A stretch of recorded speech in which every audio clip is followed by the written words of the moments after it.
हरे कृष्णा। आप सभी का स्वागत है।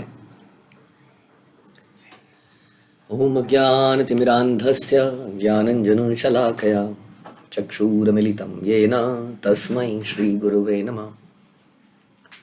श्रीचैतन्यमनोभीष्टं स्थापितं येन भूतले स्वयं रूपः कदा मह्यं ददाति स्वपदान्तिकं।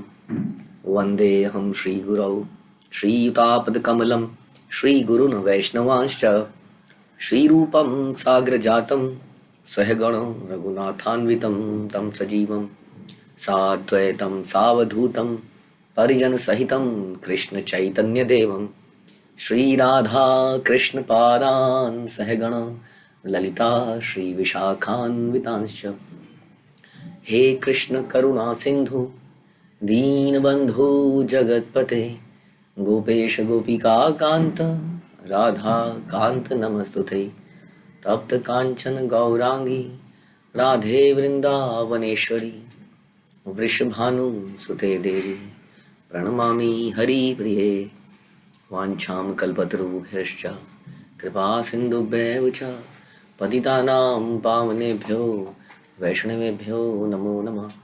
जय श्री कृष्ण चैतन्य प्रभु नित्यानंद श्री अद्वैत गदाधर श्रीवासादि गौर भक्तवृंदा। हरे कृष्णा कृष्णा कृष्णा हरे हरे हरे राम राम राम हरे हरे। नमो विष्णुपादाय कृष्णप्रेष्ठाय भूतले श्रीमते भक्तिवेदांत स्वामिन् इति नामिने। नमस्ते सारस्वते देवगौरीवाणी प्रचारिणे निर्विशेष शून्यवादी पाश्चात्य देश तारिणे। ओम नमो भगवते वासुदेवाय ओम नमो भगवते वासुदेवाय ओम नमो भगवते वासुदेवाय। हरे कृष्णा। तो आज बहुत ही शुभ दिन है। आप जानते हैं आज कल दिवाली का शुभ अवसर था और आज दिन है गोवर्धन लीला का। ऑल्दो ये इनका टाइम गैप एक दिन का नहीं था, क्योंकि दामोदर लीला जो है लगभग 4-5 साल में रही होगी और ये लीला लगभग 7 इयर्स में थी जब भगवान ने करी। लेकिन आज ही कार्तिक का मंथ बहुत शुभ है जिसमें बहुत सारी लीलाएं हुई हैं। हम जानते हैं इसको, हम राधा रानी का मंथ कहते हैं। राधा रानी का एक नाम कार्तिका भी है। तो इसलिए आज जो है गोवर्धन लीला हुई थी, जो कि बहुत महत्वपूर्ण है। हम अक्सर मुझे लगता है भारत में हर कोई गोवर्धन पूजता है अपने घर में। गोबर के भगवान बना के उसमें कुछ पूजना। कई लोग रिकॉर्डिंग करते हैं, आज इस साल ये हुआ, इस साल ये हुआ, ऐसा कुछ प्रथा है। कहीं पर कुछ प्रथाएं हैं, बट गोवर्धन की जो ये जो फेस्टिवल है ये मनाया जाता है। बट बिना ये समझे कि इस गोवर्धन लीला से भगवान क्या साबित करना चाहते थे। क्या भगवान केवल यही दिखाना चाहते थे कि वो पहाड़ को उठा सकते हैं? बहुत सारी लीलाएं, बहुत सारी सीख हमें गोवर्धन लीला से मिलती है। बहुत ही सुंदर, one of the very exciting, बहुत ही रोमांचकारी लीला है वास्तव में सोचें तो। क्योंकि हमारा हृदय डल हो चुका है, हाँ, सुन के चीज़ों को। हृदय में प्रेम नहीं है। और जैसे हमने पहले बताया था, जब किसी से प्रेम होता है तो उसके बारे में सुनने में, कहने में बहुत आनंद आता है। तो इसी तरह से भक्तों को भगवान की लीलाएं सुनने और कहने में बहुत आनंद आता है। तो गोवर्धन लीला की शुरू करें तो गोवर्धन लीला शुरू होती है एक सिद्धांत से, जिसको हम कहते हैं देवी देवताओं की पूजा। अगेन देवी देवताओं की पूजा भारतवर्ष में बहुत ज़्यादा फैली हुई है। ख़ास तौर पे हिंदुओं में ऐसा कहते हैं कि हिंदू का मतलब नो बिंदु, बिंदु मतलब dot, period, it's end, when there is no end मतलब कि उनका कोई एंड नहीं है कि वो किसको पूजेंगे वास्तव में। तो there is lack of understanding who is God. इसके कारण से भय से कि हमारा कुछ बुरा ना हो जाए या अच्छा हो जाए, हम लोग अलग अलग देवी देवताओं की पूजा करते हैं। और हमें ऐसा लगता भी है कि, और भगवान कहते भी हैं गीता में कि देवी देवताओं से इस संसार में फल जल्दी मिल जाते हैं। क्यों जल्दी मिल जाते हैं? क्योंकि देवी देवता, हम डिस्कस करते हैं are like retailers. Retail shop होती है, आपने देखा रिटेल शॉप में परचून की दुकान में कोई व्यक्ति भी जाके कुछ भी खरीद सकता है कभी भी, है ना। और अक्सर तो यहाँ तक भी देखा गया है कि अगर कोई बच्चा सिगरेट मांगने जाए तो वो सिगरेट भी बेच ही देता है, जबकि ये इलीगल है कि 18 साल से नीचे आप, है ना, बीड़ी पान तंबाकू इत्यादि नहीं बेच सकते हैं, लेकिन बेच दे देते हैं क्योंकि they are just concern about this. So for example जैसे कि भारतवर्ष में अगेन अगर आप किसी मेडिकल शॉप में जाओ तो you don't need a prescription of the doctor generally. आप उसको बोलेंगे कि इसकी दवाई दे दो जी, सर दर्द हो रहा है, पेट में दर्द है, इसकी दवाई दे दो, तो वो दे देगा, हम्म? बिना बिना डॉक्टर की प्रेस्क्रिप्शन के। तो जनरली देखा गया है कि इस तरह का होता है और अब जल्दी मिल जाते हैं, क्योंकि एक डॉक्टर हो सकता है जब आप डॉक्टर के पास जाओ तो हो सकता है वो बोले ना ना ना ना ना सहन करो, अभी आपको टॉयलेट करना है, हाँ आपको ये 5 दिन का कोर्स करना है, अभी मैं पेन किलर नहीं दूंगा, it can be dangerous to you. अगर सही डॉक्टर होगा तो अभी मैं आपको इंजेक्शन नहीं लगाऊंगा क्योंकि ये it can be dangerous to you, अभी मैं आपको स्टीरॉइड्स नहीं दूंगा क्योंकि it can be dangerous to you, अगर अच्छा डॉक्टर है तो। हम्म? तो ये भी पहला सिद्धांत यही साबित होता है इस लीला से, जब नंद बाबा और ब्रजवासी इंद्र की पूजा करते थे, आउट ऑफ ग्रेटिट्यूड भी करते थे, क्योंकि हम जानते हैं कि अन्नाद भवति भूतानि प्रजन्यो अन्नाद संभव, कि अम, अन्न से ही व्यक्ति जीवित है वास्तव में, और अन्न होता है वर्षा से, अब वर्षा होती है यज्ञ से इत्यादि। तो ऐसा हम सुनते हैं कि वर्षा हमारे लिए बहुत ही इंपॉर्टेंट है, और ये बात सत्य है। वर्षा नहीं होती है तो अगेन हमें इसकी वैल्यू नहीं पता चल रही है, क्योंकि अभी पानी की कमी नहीं हो रही है, नहीं तो पानी की कमी हो जाए तो फिर तब हमें समझ में आता है कि वर्षा की क्या इंपॉर्टेंस है। तो इस क्योंकि उसी के कारण अलग अलग पहाड़ों में घास उगती थी, घास गायें खाती थी, गायें दूध देती थी, और ग्वालों का दूध दही मक्खन सारा बिजनेस चलता था, पेड़ों की पत्तियां घास जो कि बारिश से होती थी, और उसके अलावा गेहूं चावल जो अगेन बारिश पे डिपेंडेंट था। तो इसलिए आउट ऑफ ग्रेटिट्यूड वो लोग देवताओं की पूजा करते थे। तो क्या क्या नहीं करना चाहिए, क्या ग्रेटिट्यूड नहीं होना चाहिए? होना चाहिए, ग्रेटिट्यूड होना चाहिए। Gratitude is one thing and following and worshipping is another thing. जब फॉर एग्जांपल आपके भक्ति में लाइफ में बहुत सारे लोगों ने आपकी मदद करी होगी, नो डाउट अबाउट इट। बहुत सारे लोगों ने आपको पद प्रदर्शन किया होगा कि आप वहाँ चली जाइए, उस क्लास में चली जाइए, गीता कभी दी होगी कभी, है ना, कुछ कुछ ऐसा मदद करी होगी पूरे भक्तिमय लाइफ में। लेकिन एक व्यक्ति ऐसे होते हैं जिनके प्रति आप समर्पण करते हैं, पूर्ण समर्पण करते हैं। हाँ, आपके ऐसे गाइड हो सकते हैं, गुरु हो सकते हैं, जो जिनके प्रति आप समर्पित होते हैं और उनकी बात को ही आपको मानना होता है। बाकियों के प्रति ग्रेटिट्यूड तो हो सकता है, लेकिन हम उनके फॉलोअर नहीं बन जाते हैं, हृदय में ग्रेटिट्यूड रखते हैं और समय आने पर उनकी मदद अवश्य ही करते हैं। लेकिन उसकी पूजा करना, उसको फॉलो करना इज अ सेपरेट थिंग। इसी तरह से हमारे हृदय में अनेक देवी देवताओं के प्रति सद्भावना होनी चाहिए, क्योंकि देवी देवता, पहला तो ये प्रिंसिपल भी इससे साबित होता है कि हमें देवी देवताओं के प्रति गलत भाव नहीं करना चाहिए कि इंद्र कैसा व्यक्ति था जिसने भगवान के साथ लड़ाई करी। ध्यान रखिए, इंद्र बहुत गलती करते हैं, फिर भी भगवान इंद्र को बचाने का प्रयास करते हैं, अदरवाइज भगवान इंद्र को निकाल ही देते हैं ना। तो हमें ये सोचना चाहिए कि कोई व्यक्ति यदि गुरु द्वारा भक्तों द्वारा अभी तक कांग्रीगेशन में है, मंदिर में है इत्यादि, उसको निकाला नहीं जा रहा है, तो हम कौन होते हैं उसके खिलाफ में नारेबाजी करने वाले? कृष्ण ने जब उन्हें एक्सेप्ट किया हुआ है तो हम कौन होते हैं उनको रिजेक्ट करने वाले? कई बार हम तो यानी कि फॉल्ट फाइंडिंग, जब कोई व्यक्ति गुरु एक्सेप्ट कर रहे हैं किसी व्यक्ति को, तो हम कौन होते हैं कहने वाले इस व्यक्ति कंडम है, इसको निकालो, इसको बाहर करो। तो उसी तरह से इंद्र का हम देखते हैं कि भगवान जब जब इंद्र दिक्कत में आते हैं भगवान उनकी मदद करते हैं।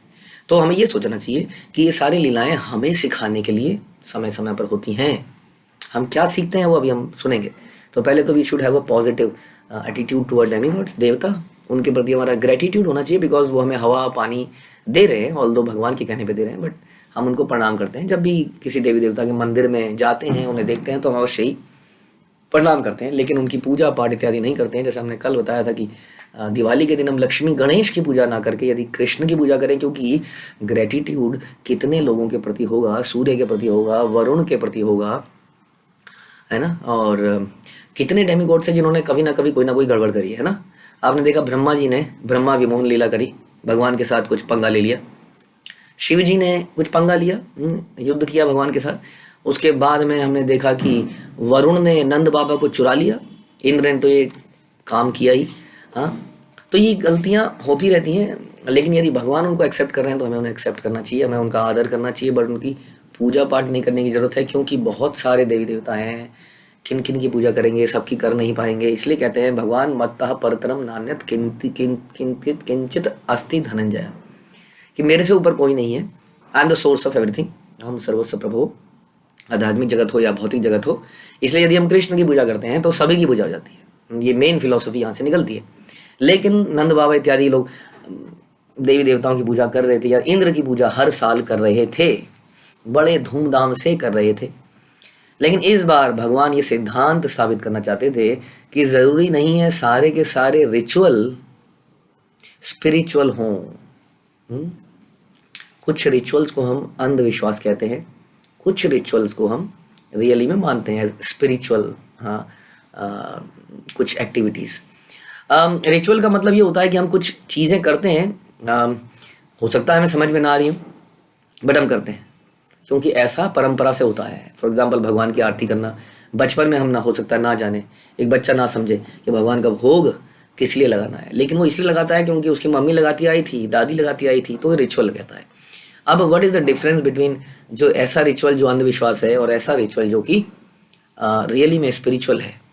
वो डिफरेंस है, यदि कोई रिचुअल आपको भगवान की भक्ति देता है तो वो रिचुअल वास्तव में स्पिरिचुअल है, अदरवाइज वो अंधविश्वास है। कुछ गलती है, अज्ञान है, ठीक है, कहीं ना कहीं उसमें कोई हित है, मोटिवेशन है, पर्सनल बेनिफिट है, मेरा कुछ हित हो जाए, ये सब है, अशुद्धि है, बेसिकली शुद्धि नहीं है। उसमें कहीं ना कहीं मैं और मेरा वाला भाव है, ठीक है। तो भगवान ये साबित करने के लिए कि देखिए आप ये रिचुअल बहुत सालों से करते आ रहे हैं, no doubt about it, but पिताजी हमें गोवर्धन को भी तो देखना चाहिए ना, कि गोवर्धन हमें कितना कुछ दे रहा है। गोवर्धन हमें कई सारे झरने दे रहा है, घास दे रहा है, पेड़ दे रहा है, फल दे रहा है। ये गोवर्धन यदि ना हो, क्यों गोवर्धन बहुत फैला हुआ था चारों तरफ वास्तव में, अब तो वो एक ही जगह पे आप सीमित रूप में देखते हैं, वो चारों तरफ फैला था क्योंकि अब उसकी केवल चोटी है, चोटी दिखती है। तो वास्तव में जब हम कहते हैं वृंदावन, तो वृंदावन में गोवर्धन भी आता है, नंदग्राम भी आता है, और जो वृंदावन आज की डेट में, ये सारा का सारा वास्तव में वृंदावन है, 12 वनों में से एक, बरसाना, ये सारा वृंदावन है। तो ये एक ही होता था, तो भगवान उछल उछल के गोवर्धन से ही इधर उधर पहुंच जाते थे, गोवर्धन इतना विस्तृत था। तो ये हमें इतना कुछ देता है, इनकी पूजा क्यों नहीं करनी चाहिए?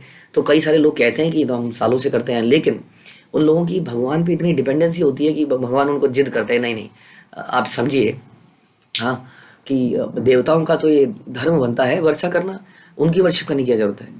हाँ, उनको ये थोड़ी कोई वो इसलिए कर रहे हैं कि आप कर रहे हैं, वो तो भगवान के आदेश पर वर्षा कर रहे हैं, वर्षा करना उनका काम है। यदि उनके काम करने के लिए हम उनको धन देंगे तो करप्ट हो जाएंगे। फॉर एग्जाम्पल ब्राह्मण का काम है भागवतम पढ़ना, बताना, समझाना। यदि ब्राह्मण बोले कि मेरे को ये कथा करने के लिए 10,000 रुपये चाहिए और हम दे दें, तो इसका मतलब हमने करप्ट कर दिया वहाँ पर, क्योंकि ये तो उसका काम ही है, इसके लिए वो धन एक्सपेक्ट नहीं कर सकता, उसका काम ही है, उसका नेचर, उसका धर्म ही यही है। हाँ, तो भगवान ने उनको समझाया तो उन्होंने कहा ठीक है जी, ओके, जो भी होगा अब देखी जाएगी। इतना डिपेंडेंसीज इस कथा से आई थिंक जो वन लर्निंग निकलती है ज़बरदस्त, वो निकलती है टोटल डिपेंडेंसी ऑन कृष्णा। अगले अलग अलग समय पर आप देखेंगे, टोटल डिपेंडेंसी ऑन कृष्णा, पूर्ण एक तरह से निर्भरता। जो होगा अवश्य रक्षी वे कृष्ण विश्वास पालन, कि भगवान रक्षा करेंगे। बीच बीच में हो सकता है ऐसा लगे कि रक्षा नहीं कर रहे हैं, लेकिन फिर भी उन पर डिपेंडेंसी बना के रखेंगे। तो ब्रजवासी मान जाते हैं भगवान के इस कहने पर, और जो है सारे इंद्र की पूजा तभी रोक दी जाती है, रोक दो रोक दो रोक दो रोक दो, इंद्र की पूजा रोक दी गई, सब लोग गोवर्धन की तरफ जाने लगे। हाँ, अब गोवर्धन की पूजा कैसे करी जाए? गोवर्धन की पूजा तो शास्त्रों में कहीं बताई नहीं है। अब डीटी वर्षिप विग्रह की सेवा तो नारद पंचरात्र में विग्रह की सेवा के बताया गया कि कैसे आरती करनी है, कैसे भोग लगाना है इत्यादि, लेकिन गोवर्धन के बारे में कौन जानता है? तब भगवान ने, इसलिए कहते हैं धर्मो तो साक्षात भगवत पणी, तो भगवान ने बताया कैसे गोवर्धन की पूजा करनी है, उनको भोग लगाना है, उनकी परिक्रमा करनी है कीर्तन करते हुए, यही वर्शिप है जो कि आजकल हम करते हैं वास्तव में। तो इस तरह से बात हुई, लेकिन इन बिटवीन कुछ संकट आ गया, और यही खतरा होता है देवी देवताओं की पूजा करने से। क्योंकि जो व्यक्ति शुद्ध नहीं होता है, यदि उसकी पूजा होने लगे तो उसके अंदर अहंकार हो जाता है।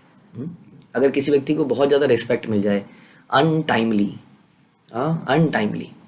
जैसे होता है ना, कई बार हम अपने बच्चों को बहुत चढ़ा देते हैं। जब मेरे बच्चे के मायने 99% आ गए या 98 आ गए, 9 जो भी आ गए, मतलब हम बोलते रहते हैं ओ मेरा बच्चा तो ऐसा है, मेरा बच्चा तो ऐसा है। तो बच्चा बचपन से सुन सुन के फूल जाता है, कुप्पा हो जाता है, क्योंकि अनटाइमली है, क्योंकि उसके अंदर अभी शुद्धता नहीं है, ट्रेनिंग नहीं है। तो देवी देवताओं का भी यही हाल है, क्योंकि देवी देवताओं को हम भगवान के भक्त मानते हैं, लेकिन देवी देवताओं को हम मिश्रित भक्त मानते हैं। मिश्रित भक्त समझते हैं आप? एक होता है शुद्ध भक्त, एक होता है मिश्रित भक्त। शुद्ध भक्त कौन होता है? जो कहता है अन्यभिलाषिता शून्यम ज्ञान कर्मादि अनावृतम अनुकूलेन कृष्णानुशीलनम भक्तिरुत्तमा न धनम न जनम न सुंदरी कविताम व जगदीश कामये मम जन्मनि जन्मनीश्वरे भवताद भक्तिर अहेतुकी तोई। जहाँ पर अनमोटिवेटेड सेवा करी जाती है, no personal benefit is required, my only purpose to serve Krishna. मैं केवल भगवान को सर्व करना चाहता हूँ, दैट्स इट। मुझे पसंद नहीं चाहिए मेरा घर संभला रहे, बीमारी ना आए घर में, नौकरी लगी रहे, सब ठीक ठाक चलता रहे, कुछ नहीं चाहिए। ये हो गया शुद्ध भक्त। और मिश्रित भक्त कौन होता है? जो बीच बीच में कुछ चाहता भी है, थोड़ा सा दे दो भगवान, ये नौकरी दे दो भगवान, कोई कोई ऐसी कन्या दे दो भगवान जो मेरा जीवन सही से चलता रहे। कुछ ना कुछ थोड़ी बहुत डिज़ायर्स आती रहती हैं, which is okay so long as कि आप भगवान के पास जा रहे हैं, बट वो शुद्ध भक्ति नहीं कही जा सकती है। तो इस प्रकार से मिश्रित भक्ति देवता करते हैं, तो देवताओं के अंदर क्या आ जाता है? अहंकार आ जाता है कि आज तक मेरे को पूजा जाता था, अब क्या होता है? एक ज़बरदस्त सीख यहाँ से मिलती है कि हमारा दिमाग खराब होता है धन से, शक्ति से, ऑपुलेंस से। इसलिए शास्त्रों में अनेक जगह बोला गया है कि धन जो है शत्रु है वास्तव में इंसान का। यदि वो समय से पहले मिल जाए, अगेन शुद्धता आने से पहले अगर धन आ जाए, और आजकल शुद्धता आने से पहले ही धन आ जाता है, बचपन में ही लोग धन कमाने लग जाते हैं ज़बरदस्त, बिना किसी ट्रेनिंग के। इसलिए आजकल की जनरेशन का सत्यानाश होता जा रहा है। तो इतनी ऑपुलेंस इंद्र को मिल चुकी थी कि जब वो नहीं मिली, रुक गई, तो उनके अंदर अहंकार के कारण क्रोध पैदा हुआ, और वो इतना ज़्यादा हो जाता है कि आदमी अपने गुरु को भूल जाता है, भगवान को भूल जाता है। और इंद्र ने ऐसा बोला कि उस साधारण से बालक की बात सुन के उन्होंने मेरी पूजा बंद कर दी। हाँ, तो उन्होंने भगवान को क्या बोला? साधारण सा बालक। अरे उस साधारण से बालक, उसके कारण वो मेरी पूजा नहीं कर रहे हैं।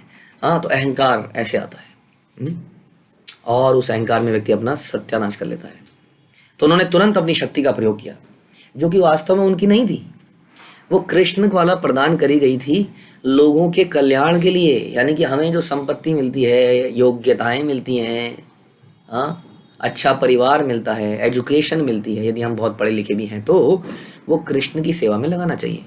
लेकिन हम उसको अपनी सेवा में लगाने लगते हैं। वहीं से करप्शन चालू होती है, वहीं से हमारा हृदय दूषित होता है। तो इसका कारण क्या हुआ? उनके अंदर इतना अहंकार आया, तो उन्होंने क्या किया? अपनी शक्ति का दुरुपयोग किया।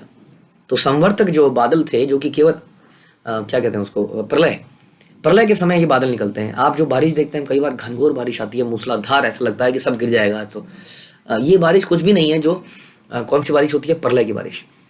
सारा संसार जल में डूब जाता है वास्तव में। पहले अग्नि से जल जाता है, उसके बाद जल में सारा संसार डूब जाता है, ऐसे प्रलय आती है।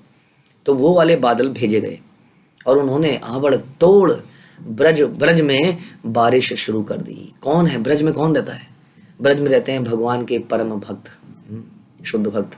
उनके प्रति, उनके अगेंस्ट में उन्होंने अटैक कर दिया, और सारे ब्रज में हाहाकार मच गया एकदम से। सारे मवेशी भागने लगे, इतनी गायें, इतने बैल, इतना कुछ, लोग भगदड़ से मच गई, और लोग भगवान के पास पहुंचे। कृष्ण, अब तुम ही हमारी रक्षा कर सकते हो, तुम्हारे ही कहने पर वास्तव में हमने किया था, पाही माम, आप हमारी रक्षा कीजिए। अभी भी उनका ट्रस्ट जो है कृष्ण पे था। ऐसा नहीं था कि उन्होंने कहा ओ इंद्र देवता गलती हो गई, इस बच्चे के कारण ऐसा कर दिया। जैसे कई बार क्या होता है, आदमी भक्ति में आता है, हम कहते हैं कि देवताओं की पूजा बंद कर दो, ये भगवान की पूजा में लगो, तो थोड़े ही एक आध दिन में उसके घर में कुछ गड़बड़ हो जाती है, कोई बीमार हो गया, कोई चोरी हो गई, वो अगले कह रहा है भैया माफ़ करो भैया, हम तो वहीं खुश थे देवी देवताओं की पूजा में। घबरा जाते हैं। अगेन ये भी डिपेंडेंसी की कमी है। लेकिन क्योंकि ब्रजवासी टोटली डिपेंडेंट थे, जो मैंने बोला, one of the major thing which comes out is dependency, total dependency on Krishna. तो उन्होंने बोला हे कृष्ण, आप ही हमारी रक्षा करें। हाँ, इंद्र के पास नहीं गए, मुसीबत में भी इंद्र के पास नहीं गए, भगवान के पास ही गए, भगवान बचाइए। जबकि भगवान केवल 7 साल के बालक, वो थोड़ी जानते हैं कि ये भगवान है। अब ये इतनी भयानक बारिश से ये 7 साल का बच्चा कैसे बचाएगा? सोचने की बात है। अब भगवान कहते हैं कि मुझे इनकी रक्षा अवश्य ही करनी चाहिए, क्योंकि शरणागति की रक्षा करना भगवान का धर्म है। तो भगवान क्या करते हैं? भगवान भी एक ऐसी लीला करते हैं जो इससे पहले कभी नहीं हुई। भगवान पूरा गोवर्धन को ही उठाने लगते हैं। हाँ, और धीरे धीरे वो गोवर्धन को अपने उल्टे हाथ की छोटी उंगली में खड़ा कर देते हैं। हम्म, और इस तरह से उठाते हैं जैसे, दो एग्जाम्पल देते हैं शास्त्र, जैसे कोई हाथी जल से कमल के पुष्प को उठाता है, जैसे गजेंद्र ने कमल को उठाया और भगवान को ऑफर किया। सोचिए, हाथी अपनी सूंड से जब कमल को उठाएगा, या कोई बच्चा मशरूम को उठाता है। मशरूम भी वैसे होता है ना। तो इतना इतना इस सहजता से भगवान ने उस पर्वत को उठा लिया। After all he is Krishna, उनके लिए कोई बड़ा काम नहीं था। अब उठा लिया किसी तरीके से, चलो मान लेते हैं उठा लिया। सोचा जाए तो ये अपने आप में ही कैसा घटना होगी, आप सोच सकते हैं। इतना कई किलोमीटर दूर पर्वत, अभी भी उसकी परिक्रमा 21-22 किलोमीटर की है। हाँ, उस वक्त सोचिए, इतने बड़े पर्वत को उन्होंने उठा लिया और क्या बोलते हैं, बोल रहे हैं। अब ऐसा नहीं है कि नीचे गिरे जा रहा है, बूंद मुंह से आवाज नहीं निकल रही है, जैसे एटलस होता है ना। एटलस, एटलस की फोटो देखी आपने? जो अर्थ है वो उसके ऊपर है और वो झुके जा रहा है नीचे को, कमर उसकी झुक गई है। कृष्णा वो स्माइलिंग और बड़े आसानी से हाथ ऐसे करके बांसुरी को, बीच में बांसुरी बजा रहे थे जैसे कोई बात ही ना हो। अब वो बोलते हैं, हे ब्रजवासियों, यदि आपकी इच्छा है, यदि आपको ठीक लगे तो इस पर्वत के नीचे आ जाओ, डोंट वरी। अब सोचिए, ये कितना भयंकर कितना भयंकर डिमांड है ये। एक 7 साल के बच्चे ने पर्वत उठा रखा है। आपके घर में मान लेते हैं आपका बच्चा सब्जी का कोई बैग उठा ले, या गेहूं का कोई बैग उठा ले और बोले मम्मी आ जाओ इसके नीचे खड़े जाओ। आप कहोगे हाँ दिमाग खराब है मेरा, मरना है मुझे क्या, अभी छोड़ देगा मेरी गर्दन टूट जाएगी। अब उन्होंने तो पर्वत उठा रखा था, पर्वत। अब वो कह रहा है पर्वत के, कह रहे हैं कि पर्वत के नीचे आ जाओ। वो कहेंगे भैया बारिश में हो सकता है बच जाएं एक बार को, लेकिन अगर ये पर्वत नीचे गिरेगा तो देर इज नो चांस कि हम बच सकें। लेकिन ये बहुत ही अद्भुत ऐसी डिपेंडेंसी यदि हम पैदा कर ले तो समझ लीजिए हम तर गए। हाँ, तो ब्रिजवासी इस लीला से ये सीख मिलती है हमें। इसलिए कहते हैं केवल फेस्टिवल को मनाने से काम नहीं चलेगा ना, उसके मर्म को समझना पड़ेगा। तो ब्रजवासी उसके अंदर चले गए पर्वत के। सोचिए, अब इतना बड़ा पर्वत अगर वो इम्बैलेंस होने लगा तो अगर भागने की भी कोशिश करोगे तो भाग नहीं पाओगे उसमें से। हाँ, क्योंकि आप इतने बड़े पर्वत में कहाँ निकल के जाओगे। और सारे के सारे ब्रजवासी, गायें मवेशी लोग गोप गोपियां सब पर्वत के नीचे आ गए। हम्म, और भगवान ने एक अद्भुत लीला करी। बहुत ही मधुर लीला है ये। क्यों? क्योंकि ये एक ऐसा समय था जब गोप और गोपियों ने 7 दिन तक भगवान को निहारते रहे, कंटिन्यूअसली दर्शन पाते रहे। क्योंकि गोपियां भगवान का रात में दर्शन करती थी रासलीला में, और गोप जो है दिन में दर्शन करते थे। गोपों को रात में दर्शन नहीं होते थे और गोपियों को दिन में दर्शन नहीं होते थे, लेकिन गोवर्धन लीला में दोनों को 24 घंटे 7 दिन तक दर्शन होते रहे, कंटिन्यूअसली। और सब प्रेम के सागर में डूब गए। भगवान ने मधुर बांसुरी बजाई और बीच बीच में बहुत मधुमंगल ने बहुत कुछ किया। कईयों ने किया कि मैंने उठा रखा है, देखो मैंने अपने ब्राह्मणत्व के तेज से इस पर्वत को उठा रखा है। यशोदा माँ ने कहा अभी एक लगाऊंगी तो समझ में आएगा किसने उठा रखा है। हाँ, वो कहता है कि मुझे लड्डू दे दो यशोदा माँ, ये मैंने उठा रखा है। हाँ, ये देखते हैं ना हम लोग, कई सीरियल देखते हैं, वो लड्डू खा के उसको ताकत आ गई तो ऐसी लीलाएं भी, मधुर लीलाएं भी वहाँ पे होती हैं। ब्रजवासी डंडा लगा लेते हैं सारे, कृष्णा तुम डरो नहीं, हम तुम्हारे साथ हैं। कृष्णा कहते हैं अच्छा तुम हमारे साथ हो। तो भगवान थोड़ा सा उसको नीचे करते हैं और चड़क चड़क चड़क चड़क सारे डंडे फंडे टूट जाते हैं। उन्हें समझ में आता नहीं नहीं आप ही ने संभाला हुआ है सब कुछ। हाँ, तो भगवान जो है अपने भक्तों का, तो हम ये बता रहे थे आपको कि कई बार हम डिपेंडेंसी दिखाते हैं तो ज़रूरी नहीं है कि तुरंत उसका फ़ायदा हो जाए। ब्रजवासियों ने डिपेंडेंसी दिखाई कृष्ण के ऊपर, लेकिन कृष्ण ने, लेकिन हुआ क्या, उन्हीं का नुकसान हुआ। हाँ, तो ज़रूरी नहीं है कि हम भगवान की भक्ति में लगे और सब कुछ बढ़िया होता चला जाएगा। नहीं हुआ ना बढ़िया, वो संकट में आ गए। हाँ, लेकिन उन्होंने धैर्य रखा, भगवान पर डिपेंडेंसी रखी और तब सब कुछ ठीक हुआ। इसलिए भक्ति करते हुए भी हमारे जीवन में कई उतार चढ़ाव आएंगे, लेकिन हमने अपना होप को, डिपेंडेंसी को त्यागना नहीं है। भगवान इस लीला में दिखा रहे हैं कि I am there, don't worry.